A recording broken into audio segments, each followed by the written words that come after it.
Leader TV में हिकु भेरो ॿीहर भले कार साईं हाणे पीपल्स पार्टी ते तबसरो कयो। पीपल्स पार्टी सॼो हुनजो पोतामेल कढी त जियो। इहो त सवाल थो पुछां सवलो, भुट्टे साहब जी पीपल्स पार्टी ते तबसरो कयो।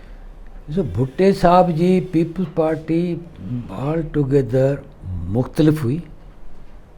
भुट्टे साहब जी हिकिड़ी पीपल्स पार्टी त उहा जॾहिं ठाहे पियो, हुन सां गॾु सभु इहे लेफ्ट जूं इलाही सारियूं धुरियूं, मेराज मोहम्मद ख़ान खां वठी ऐं कराची जा इलाही जेके प्रो चाइना वारा कामरेड, अहिड़ी तरह सां पंजाब में हिकिड़ो वॾो चंक उन सां पोइ उतां खां ऐं मूं सॼो हिकिड़ो आहे हिकिड़ी त उहा पीपल्स पार्टी आहे। परफॉर्मेंस तॾहिं त पीपल्स पार्टी इलेक्शन खटण ऐं सॼो जान खे मोबिलाइज़ करण ॾे वञे पई न।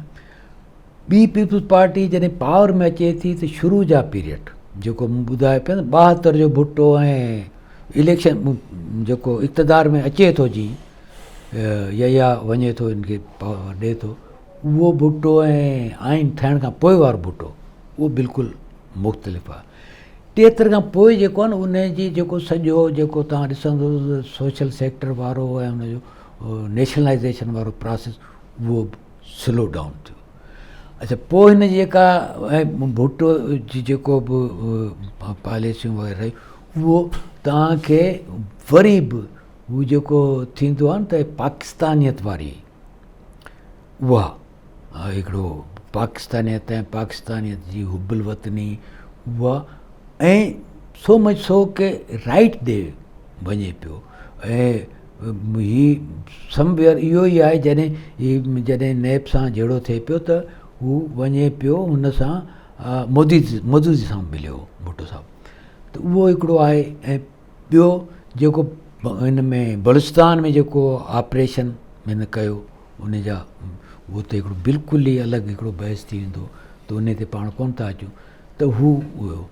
अच्छा, वेरी इंट्रेस्टिंगली शुरू में जॾहिं पंजाब में बि पीपल्स पार्टी जी गवर्नमेंट ठहे पई त उहा उते हू जेको मेन जेके सीट्स आहिनि उहे या पाण सां जेके माण्हू खणे थो, उहे फ्यूडल्स न आहिनि, उहे लैंडेड एलीट न आहिनि।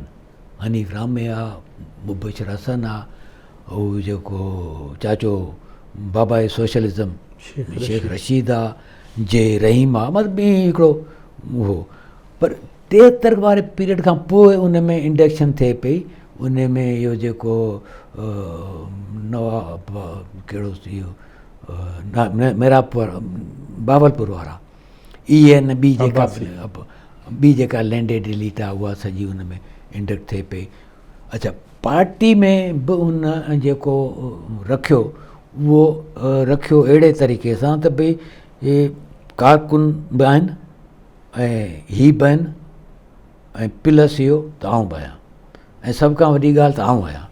भुट्टे जो एटीट्यूड वधीक जेको आमराना जंहिंखे पाण चइजे, उहो पार्टी जे अंदरि बि ऐं हुकूमत जे अंदरि बि ऐं पर्सनली बि हिन में कोई शक कोन्हे त उहो रहे पियो।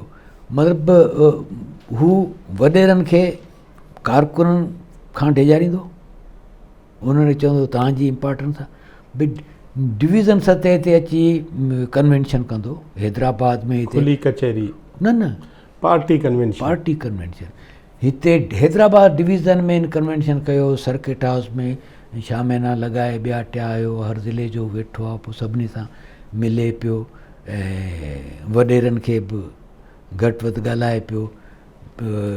पीर गुलाम रसूल शाह खे बि हुन चयो त भई हिते हाणे जीअं त पीर इहो पेट तुंहिंजो वधी त कोन वियो आहे, जीअं त इहो सॼी जेका इहा इंडस हाईवे जेको आहे हिन जी सॼी रेती त कोन भरी अथई। इलाही वाइज़ कमर ज़मान शाह खे बि चयईं, हुनखे आगा गुलाम नबी शिकारपुर वारो, उनखे मतलब हिकिड़ो अच्छा हू चर्चो हिकिड़ो लाइट मुड आहे, मैसेज बि कारकुन बि ठहनि, उहो बि आहे। त इहो हिकिड़ो अगेन हिकिड़ो हुनजो स्टाइल हो। पर हुन पार्टी खे अंदरि हुनखे कारकुन खे एम्पावर करे इन द सेंस के उन्हनि जी पढ़ाई उहो हुन कोन कयो। ॿी हिन जेका उहो कई त सिंध जी वॾी यूथ जी इंडक्शन कई सरकारी नौकरियुनि में, जेको अदरवाइज़ सिंध जे माण्हुनि जो राइट बि जेको पूरो हुयो हिकिड़ो 25-30 सालनि खिला हुयो। ऐं सिंध जो यूथ जेको वञण जे ख़िलाफ़ु बि या इहो माने फ़हरिस्तनि जे ख़िलाफ़ु बि जेको थियो पए उहो ज़ाहिर त हुनजी पंहिंजो इहे हुयूं त हू हुन हिकिड़ो कयो। ऐं पर हुनजो जेको मुखालिफ़ धुरनि ॾे जेको रवैयो हो, लेफ्ट ॾे कॉम्पर्सन ॾे, पोइ तन जॾहिं नैप जो इहो शुरू कयो त उहो लीको कढी छॾियईं त सभु कॉम्पर्स। अच्छा, शुरू में इनखे इहो हुयो त भई मूं वटि सिंध में वोट जेको आहे मूंखे जहिड़ो को रदो अधु मिलियो आहे त सैयद या कॉम्पर्स या उनखे भर पासे जेके पवनि था उनखे न छॾिबो। भुटे दौर में इलाही माण्हू DPR तहत असांजा इलाही सारा दोस्त ऐं आउं बि जहिड़ो कर इन अंडर वारंटी रहियसि त छो त मुंहिंजी एक्टिविटी सॼे सिंध में हुई, यूनिवर्सिटी में हुई, हैदराबाद शहर में कोन हुई। त मूंखे उहे जेके बि हुया एजेंसियुनि वारा बाय फेस कोन सुञाणंदा हुया, त ॻोल्हींदा रहंदा हुई सोहेल साईं अलाए के। ऐं सेवणे या जामशोरे या दादू लाड़काणे ते ड्यूटी कान्हे जो तव्हांखे ॿधनि, उहे जो सुञाणींदा बि हुजनि त उते बि हैदराबाद जो त हैदराबाद शहर खां तव्हां पाण परे हा त उहो मतिलबु त हीउ हिकिड़ो पीपल्स पार्टी जो हीउ हिकिड़ो रहियो। ऐं जेकॾहिं हीउ राइट ॾे न वञे ऐं अगेन पोइ त हिन जो फ़ौज ॾे झुकाव वधियो, हुनजा इलाही सारा रीज़न्स आहिनि। नतीजे में उहो ईअं थी वियो। पोइ हिन हिकिड़ी इहा अटैम्प्ट कई त भई जेको बेगम नुसरत भुट्टो खे न पॉलिटिक्स में आंदो ऐं हुनखे इहा ॻाल्हि सुधी पए त हाणे हिकिड़ी जेका ॿी जेका फोर्स आहे नई फोर्स, छो त टे त हू कंज़्यूम करे चुको न, हारी मज़दूर ऐं यूथ, हीअ जेका आहे सा हुनखे इहो आंदो ऐं हुन हिकिड़ो उहो कयो त हीअ हिकिड़ो मतिलबु मुंहिंजे ख़्याल में तमामु त तमामु डिघो आहे, पर जेको थोरो हुन में चई सघे, बाक़ी कोई स्पेसिफिक शइ हुजे त तव्हां पुछो। हाणे भुट्टो साहिबु वियो, पोइ बेनज़ीर साहिबा जी पीपल्स पार्टी, विच में बेगम नुसरत जी पीपल्स पार्टी, बेगम नुसरत भुट्टो जी पीपल्स पार्टी। बेगम नुसरत भुट्टो तमामु घटि उन सियासी तजुर्बे जे बावजूदि ॾाढी सुठी हलाई। हुन कोशिशि कई त को बि पीपल्स पार्टी में ॿाहिरि भॼी न सघे, हिकिड़ी ॻाल्हि। ॿी ॻाल्हि इहा त इहो हिकिड़ी वॾे दिलि गुर्दे जी ॻाल्हि हुई त उहे माण्हू जन मुतालबो कयो, जन मदद कई त भुट्टे खे फांसी ॾियारिजे, हुन सां गॾु वेठी। इहो को मश्करी जी ॻाल्हि कान्हे। उहो बेनज़ीर त मुंहिंजे ख़्याल में किथे लिखियो आहे या ॿिए कंहिं त जॾहिं घुराई चई त रोई पई चए आऊं हिननि सां वियां, त बेगम साहिबा ॿियो को हल केरु हो, पर हुननि चयो भई त करिणो आहे त हू हुनजी पूरी कोशिशि हुई। हालांकि हुनखे को एतिरो को घणो कोन हुयो, बल्कि हीअ चवनि था जॾहिं भुट्टो बेगम नुसरत भुट्टो जो जेको आख़िरी जलसो थियो ठटे में थियो, हुनखां पोइ जा चूंडूं मुल्तवी कयूं, मुंहिंजो ख़्यालु आहे 16 अक्टूबर आहे 17 अक्टूबर आहे, वॾो जलसो थियो। पोइ जॾहिं भुट्टे साहिब सां मिलण वई अडियाला त उते भुट्टे बसि जेका चवनि था चई तूं त वॾी लीडर थी वई आहीं, मूंखां वॾी लीडर थी वई। पोइ बेगम भुट्टो जो तोड़ छा थियो? बेगम भुट्टो खां पोइ बेनज़ीर, बेगम भुट्टो ऐं छो आई हुनजी जीअरे बेनज़ीर? बेनज़ीर मुंहिंजे ख़्याल बेगम साहिबा ख़ुदि बि चाहियो पए। अच्छा। ऐं भुट्टे जी फरमाइश, भुट्टो साहब त हलियो वियो न, हलियो वियो, पर जॾहिं पोइ डेथ सेल बेगम में हो, भुट्टो ठाही MRD, हा डेथ सेल में हो तॾहिं त हो। हुनजो ख़्यालु हो त ऐं बल्कि हुन चयो हो त भुट्टे बेनज़ीर खे त तूं अञा इन एज जी न आई, तंहिंजे करे मथां इलेक्शन कराए वठनि, समथिंग लाइक जेको ख़त लिखियो अथसि। कुझु हो हुयो त मतिलबु ही वॉन्टेड, इन जे करे ई त हुन ऑक्सफोर्ड मां घुरायो ऐं पोइ शिमला मुआदे ते बि वठी वियो, उते बि त हुन चाहियो पए भुट्टे ठीकु सां थियो। पाण। पर पोइ बेगम भुट्टो वई, हा हाणे पॉलिटिक्स आई मोहतरमा वटि। हा मोहतरमा बेनज़ीर भुट्टो जी पीपल्स पार्टी कीअं थी लॻे तव्हांखे? यार मोहतरमा मतिलबु त हुनखे ॿ दफ़ा इक़्तिदार बि मिलियो। ॿ दफ़ा इक़्तिदार मिलियो, उहो त हिकिड़ो इक़्तिदार खां अॻु जी बेनज़ीर ऐं पोइ जी बेनज़ीर अलॻि आहिनि, पर हुन ॾाढो हिमत सां ऐं तमामु हिकिड़ी बहादुरी सां वॾा कम कहिड़ा वॾा कया? हुन इहो ॾिसो न, हुन इंटैक्ट रखियो पीपल्स पार्टी खे, जेको उन में मिसफिट पिए थियो उन खे पाण ई एग्ज़िट नहीं त भई बजाए हिन जो आऊं कढां त तूं पाण निकिरी वञ, उहो बि हिकिड़ो थियो। ऐं हू त सभु एॾा वॾा सीनियर जेको बेनज़ीर जा अंकल थी विया, त जेको हिनखे सफ़ा ई ॿार पिया सम्झनि, त उहो थियो। ऐं हर जेको बि कैप्टन हूंदो आहे न, हुनखे खेॾण लाइ पंहिंजी टीम खपंदी आहे।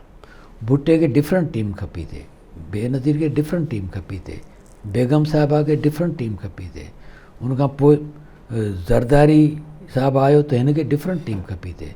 ज़रदारी भुट्टे जी टीम सां गॾु नथो खेॾे सघे, बल्कि ज़रदारी जेको आहे सो बेनज़ीर जी टीम सां बि नथो खेॾे सघे, छो? उन्हनि जो माइंड सेट ई डिफरेंट आहे। न पार्टी साॻी, माइंड सेट डिफरेंट जो मतिलबु छा आहे?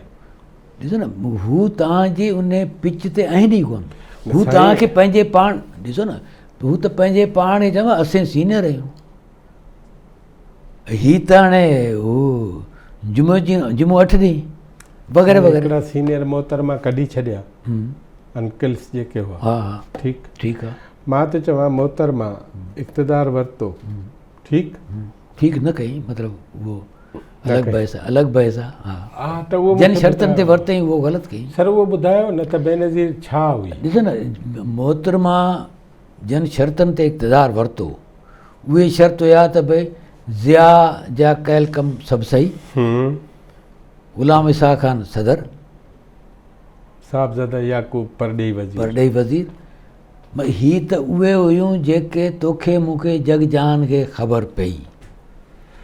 इन खां अलावा छा हो, उहो बि त हिकिड़ो वॾो जान आहे न। भला ॿी वॾा कम कहिड़ा कया इक़्तिदार में रहंदे तव्हां जेके तव्हांखे साम्हूं नज़र अचनि त यार ही वॾा कम बी करे वई? आऊं त इन में कॾहिं कॾहिं ईअं इन टर्म्स में सोचींदो आहियां त सिंध जे माण्हू खे जेको अहसासु हुयो त हिननि भुट्टे खे मारे छॾियो, ऐं बल्कि इहो त असां भुट्टे जे ज़रिए इस्लामाबाद ताईं, इक़्तिदार ताईं, नौकरियुनि ताईं या जेको बि हुयो उन ताईं शेयर होल्डिंग करे पिया सघूं। बेनज़ीर उनखे कंटिन्यू करण जी कोशिशि कई ऐं वॾी हद ताईं कई बि सही, त हीउ हिकिड़ो बरक़रार रखियो उन्होंने, पर हू कुझु शयुनि में बैलेंस न करे सघी। हालांकि बेनज़ीर टेम्परामेंट वाइज़ भुट्टे खां डिफरेंट हुई, ही वधीक अकोमोडेटिव हुई बेनज़ीर। हू ही जेको आहे सो हिन जो लेफ्ट डे या जेके बि हुया उनखे छा चयो कॉम्पर्स बि, उन सां को एॾो हू कोन हुयो बेनज़ीर जो रवैयो। ॾिसो न, बेनज़ीर जे इन काल ते जॾहिं कालाबाग डैम जे लाइ थिए थो त सॼी सिंध जा कॉम्पर्स उते कमूं शहीद वटि वञी बीहनि था वग़ैरह वग़ैरह, त इलाही सारा हू आहिनि। त हुन में ही हिकिड़ो पॉलिटिकल अकोमोडेशन हुई, ऐं बेनज़ीर एज़ सच सिंध में को पॉलिटिकल विक्टिमाइज़ेशन ईअं कोन कई, ही हिकिड़ो वॾो उहो आहे भुट्टे साहब जी निस्बत। भुट्टे साहब जी निस्बत। भुट्टे साहब त माशाल्लाह ठीकु ठाक कई। ऐं आसिफ अली ज़रदारी साहब, ज़रदारी साहब आहे हाणे तव्हां हरूभरू ॾिसो न, ज़रदारी साहब पॉलिटिक्स खे बिल्कुलु ई हिकिड़ा नवां ऐं ज़ाती सियासी जे बजाए ज़ाती मामला ठाहिणु शुरू कया। हूं त ख़ैर इहा बुराई थोरी घणी उन में शुरू थी वई जूणे जे दौर खां, पोइ उनखे बेनज़ीरी ॿुणी बि थोरो घणो कंदी रही। ज़रदारी साहब जे ॾींहंनि में उहा मुकमिल तौर ते उहा थी। ऐं उन में इन हिकिड़ा थींदा आहिनि न भई सिस्टम जे ज़रिए हिकिड़ा नवां पावर ब्रोकर्स ठहंदा आहिनि, नवां इकनॉमिक क्लास ठहंदा आहिनि। पर हिन ज़रदारी साहब हथु वठी उहे ठाहिया त भई ठीकु आहे हाणे हिते हाणे लाड़काणे जो जेको बि सियासी वॾेरो चङु मुड़ुसु आहे अयूब शेख थींदो, बाक़ी जेके आहिनि सभु हिकिड़े पासे अयूब शेख ई थींदो। त ईअं हिन मुख़्तलिफ़ हुआ कया तजुर्बा। त हाणे Peoples Party in that way हिकिड़ी पॉलिटिकल पार्टी जे बदिरां हिकिड़ी मतिलबु त हिकिड़ी उन ज़ाती लीडरशिप जे तौर ते उन कॉन्टेस्ट में उन में हू वञे पई। उन जा हिकिड़ा पॉज़िटिव पहलू बि आहिनि, ऐं छो त सॼे मुल्क जी पॉलिटिक्स हिकिड़ी डिफरेंट वे में वञे पई, ऐं जंहिंमें जेको विरासती सियासत आहे उहा सफ़ा जंहिंखे चओ न घर करे वेही रही आहे, उहे सभु किसा आहिनि। ऐं जेको पोस्ट मॉडर्न इकॉनमी ऐं पोस्ट लिबरल न्यू लिबरल जी जेका पॉलिटिक्स आहे, जेका उनजी इकॉनमी आहे, न्यू सोशल सिचुएशन, उहे सभु आहिनि। हाणे इन खे अगेन मुंहिंजो ख़्यालु आहे त वरी पूरी तरह सां रिविज़िट करे ऐं इन ज़रदारी साहब वारे फिनामिना खे उहो कंहिं जावेद हाशमी चयो न त भई ज़रदारी खे त वरी PhD करण जी ज़रूरत आहे। सो वाक़ई मतिलबु अपार्ट फ्रॉम उन ज़ाती उनजे, बल्कि इन फिनामिना खे वाक़ई हिकिड़ो वधीक स्टडी करणु रिविज़िट करण जी ज़रूरत आहे। नाज़रीन, जनाब सुहेल सांगी साहब सां पीपल्स पार्टी जे मुख़्तलिफ़ लीडरशिप ऐं उनजे परतनि ते ऐं सरसरी उन ज़ाहिर आहे इहे हिकिड़ा वॾा मौज़ू आहिनि, पर हिकिड़ो माण्हू हिकिड़ो सहाफ़ी उहो सरसरी तौरु उन्हनि ते कहिड़ी निगाह विझे थो, उहे उन ॻाल्हियूं कयूं आहिनि। असां अॼोकी हीअ कचहरी पूरी कयूं था, ईंदड़ कचहरी में असां जनाब सुहेल सांगी खां हाणे उनजी ज़ात खे थोरो अॻिते वधाईंदासीं, त पोइ ज़ुल्फ़कार अली भुट्टे खां पोइ हाणे जनरल ज़ियाउल हक़ मौसूफ़ जन तशरीफ़ फरमा थींदा, ऐं जनाब सुहेल सांगी साहब जी सॼी ज़ात ऐं उनजी पॉलिटिक्स ऐं उनजी पार्टी हिकिड़े नए मरहले में दाख़िल थींदी। ज़ाहिर आहे पाकिस्तान में उहो हिकिड़ो वॾो चैप्टर आहे, असां उन ते ॻाल्हाईंदासीं। असां सां गॾु रहिजो। तव्हांजी वॾी महिरबानी।